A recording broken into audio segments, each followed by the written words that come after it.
Hello, hello, hello, my beautiful people, and welcome to the ninth episode of the Happiness Growth podcast.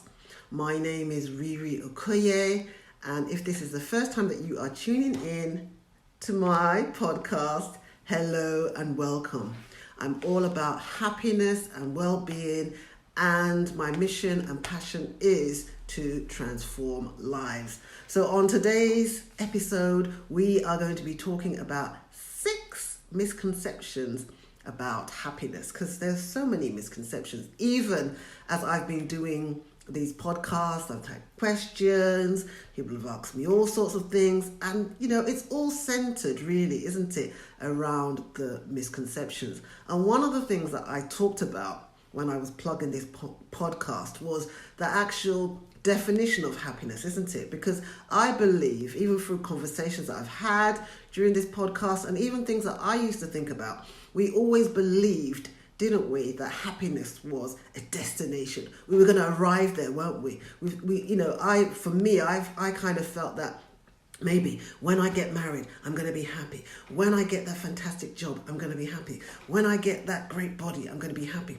When I get that great car, I'm going to be happy. When I get my 6-bedroom house, I'm going to be happy. So generally, a lot of the times, we always believed, and some people still believe that, is that happiness is a destination.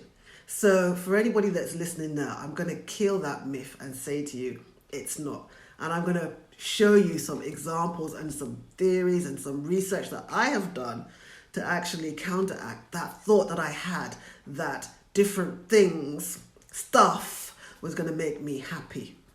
Okay, let's talk about number 1, that perfect body. And I know that a lot of ladies and some men, you can all relate to this, because for us ladies, what are we doing? We're always dieting, we're always trying to change our body types. Some people go to the extra mile and do plastic surgery. We're always doing these things, aren't we, to get that perfect body. But does it really make us happy? Guess what? Research shows that it doesn't. Research, and these are psychologists that have done tracking with people that have done plastic surgery, asking them when they've done plastic surgery, how happy they were and afterwards. And actually, the news is that after plastic surgery, a lot of them actually became more unhappy. It didn't make them happy at all. I know a blogger, I'm not going to mention her name, but some of you may know her. She has even come out on her blog to say that all that plastic surgery that she did not make her happy. So ladies, the perfect body is not going to make you any happier. And actually, I was thinking about that as I was thinking to myself, when was I my thinnest, like as an adult? And I remember it was actually in my early 20s.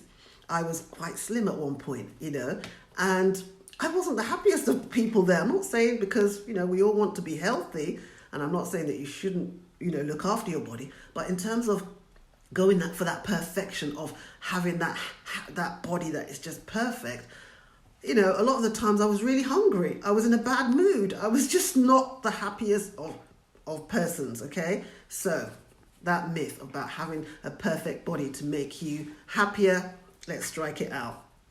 Okay, number 2. What is the next one? What's the next misconception? Marriage. Marriage is a beautiful thing. I've been married for over 23 years, and I'm going to say, yes, it is a beautiful thing. But a lot of people get married for the wrong reason. A lot of them get married because they think that the partner is going to make them happier. And guess what? What can I say about my experience? Yes, the person is an icing on the cake for who you are. Two heads become one, but that person cannot make you happy. Guess what? Especially for those of you that are thinking of getting married, you have to be happy first before you meet your partner. You have to be mature and know who you are before you get married. That's my advice to you, because guess what? Marriage is not a destination. Marriage is a journey, and there is going to be so many ups and downs and all sorts of challenges, maybe not even from your personalities, but just from things around you, so you really need to be powered up in terms of who who you are, your confidence, and that will actually improve your marriage, not the happiness. All right, okay, so let's keep it moving. What else do we have? A big house. We all want a big house. That's it. We think to ourselves, oh, I'm in a small 2-bedroom. Maybe if I get a 4-bedroom or a 5-bedroom, I'll be happier. And you probably will be for maybe 4 months, 3 months. And there's been research to show that, yes, when you move up, when you get these things instantly, you do get happier, all right? But after a while, guess what happens? You get used to it. You get used to the space, you get used to the big house, you get used to your environment, and it doesn't really affect your happiness after a while because you've gotten used to it, all right? And that even moves on to number 4 about buying an expensive car, and people think, oh, if I get that car, I've spotted that car, and it's gonna make me happy. It's probably gonna make you happy for about 3 weeks, and then after that, you're gonna get used to it.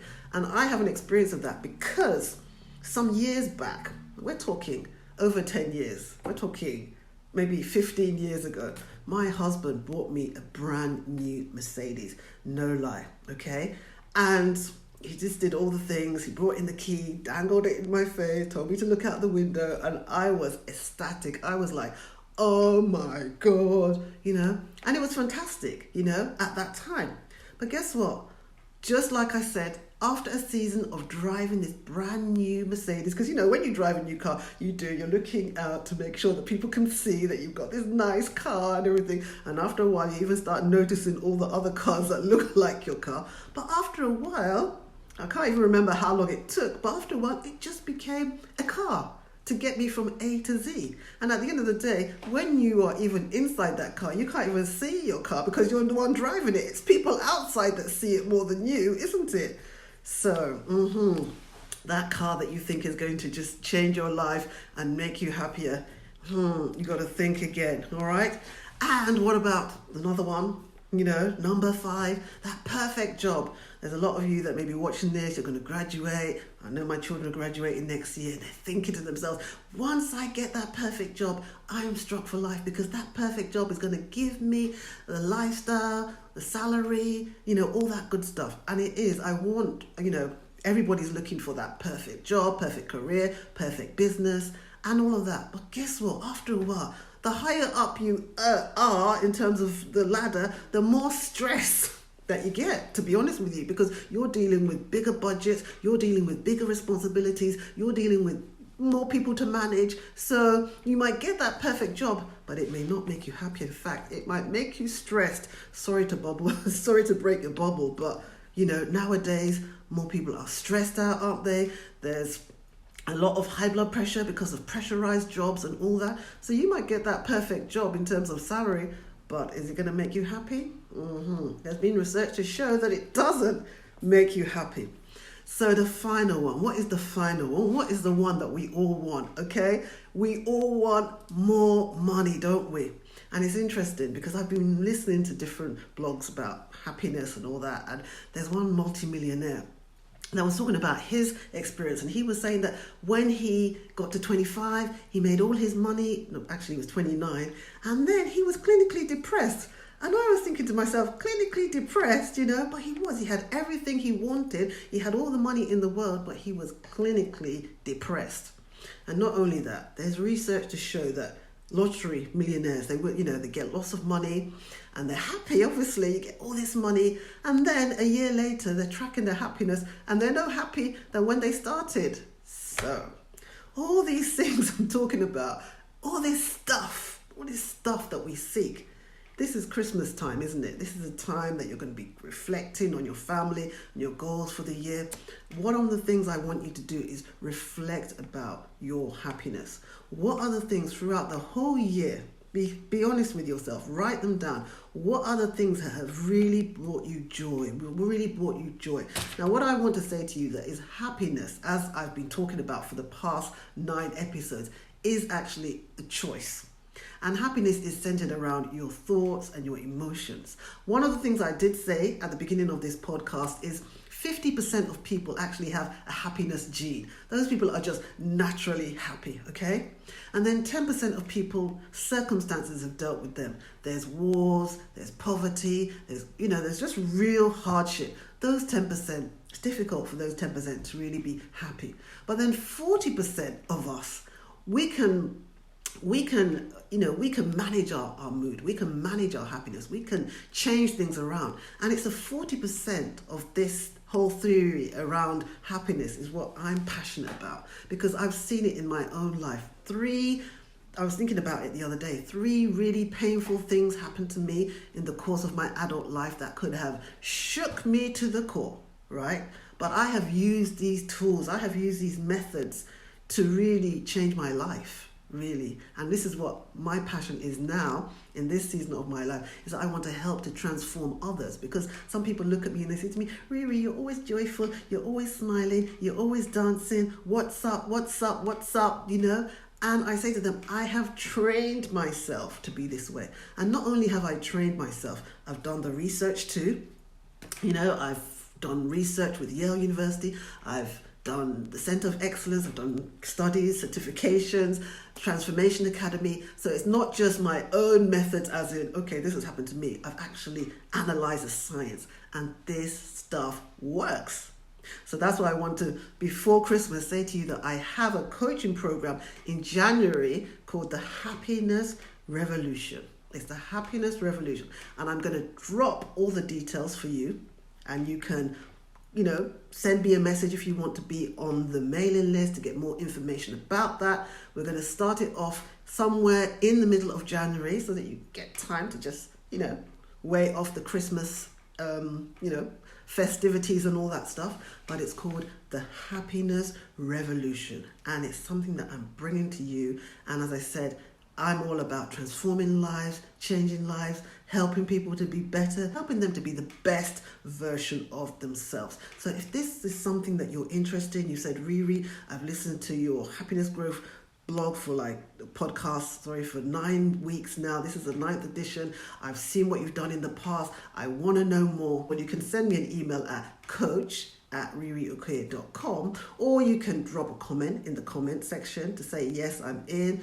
Or you can click on the link to see all about Happiness Revolution. The Happiness Revolution is coming to you. It's going to be it's virtual because I'm all about virtual reality. So whether you're in Nigeria, London, America, Canada, Zimbabwe, all sorts of places of the world, you're all welcome to the Happiness Revolution. So I look forward to serving you in the new year. But I know that it's coming into Christmas, so Merry Christmas to everybody listening to this. I'll be back in January for the 10th edition of this podcast. If this podcast has really transformed you in a little bit, made you happy in a little bit, just share this, because, that's what I'm about. I want to share my knowledge, share what I know to the world, okay? So, Happy New Year in advance and Merry Christmas. Take care. Bye.